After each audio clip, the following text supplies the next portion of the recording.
Highfield. I'm your occupational therapy assistant student today, and I'm going to talk to you about how to transfer when your patient has a peg tube and where to appropriately put your gait belt. So today we are assuming that we've already gone through every step of the wheelchair process to get our patient from the chair to the mat. The next thing we're going to do is put on the gait belt. When you put on the gait belt, you always put the gait belt above the peg tube placement. Because if you ever have to pull up on this thing and it's below it, it's going to rip the peg tube right out of that patient's stomach. We don't want to do that. So we would put the gait belt higher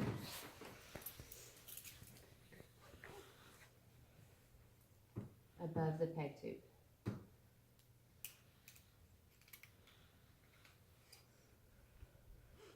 Just like that.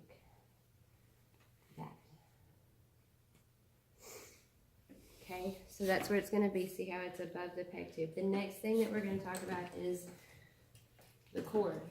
So we don't ever want to turn into the cord, because if we do, we're going to rip it out of them, rip it out of whatever it's connected to. It's not what we want to do. We want to keep it where it's supposed to be.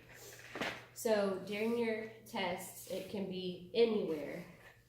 It can even be on the opposite side of the patient, like over here. If it were over here and I had her transfer right into her cord, she'd turn and sit on it and it would come out of her belly. That's not what we want to do. So when you go into your test and you see it in the wrong spot, don't freak out. Just go get it. Talk to your patient about it. Let them know what you're doing and move it to a spot where they won't be turning into it.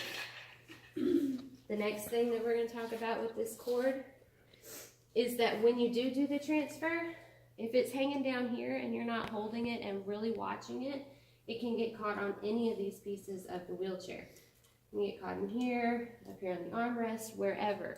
So you've got to be sure that you're holding it and that you guide the patient and the cord so that it doesn't get ripped out by accident, even though it's in the proper place. Okay? So now we're going to do the transfer. Now all we're going to do everything the same, all of the basic steps. We're just going to make sure that this cord is okay and it's not going to get caught on any of these things. We already know her gait belt's all right. So everything is set. And when we stand her up, we're going to stand and pivot, sit on the bench. Are you ready, Miss Riley? Yes, ma'am. All right, let's lean forward and rock with me. 1, 2, 3. Up, pivot, and down. Now we didn't rip the peg out. Cord's still good. Our patient is safe. And that's the things you worry about with your peg tube transfers.